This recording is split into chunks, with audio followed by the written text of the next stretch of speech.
नमस्कार. सह्याद्री धुरळामध्ये आपलं सहर्ष स्वागत आहे. आपण पाहत आहात सह्याद्री धुरळा न्यूज.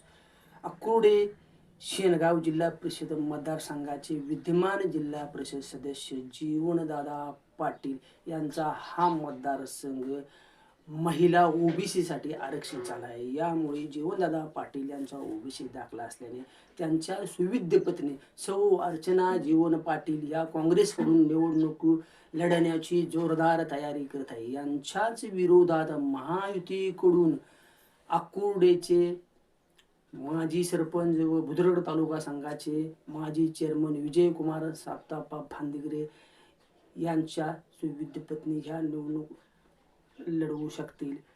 तर बसरेवाडीचे युवा नेते सरपंच संदीप आप्पा पाटील यांचा देखील दाखला असल्याचे समजते. त्यांच्या सुविध पत्नी देखील या निवडणूक आखाड्यात असतील. तर बसरेवाडीचे नेते कल्याणराव निकम यांचा देखील दाखला असल्याचे समजते. त्यामुळे पालकमंत्री प्रकाश आंबेडकर यांच्याकडून जीवनदादा पाटील यांच्या पत्नी सौ अर्चना जीवन पाटील यांच्या विरुद्ध या तिघांच्यापैकी कोणाला उमेदवारी मिळणार व भाजपकडून युवा नेते देवराजदादा बारदेसकर यांनी जोरदार तयारी केली असल्याने त्यांचा दाखला आहे की नाही हे अद्याप समजलेले नाही. त्यामुळे भाजपकडून या जागेवर निवडणूक लढण्याची शक्यता दाट असल्याने देवराजदादा बारदेसकर यांच्या भूमिकेला अत्यंत महत्त्व प्राप्त झाले आहे.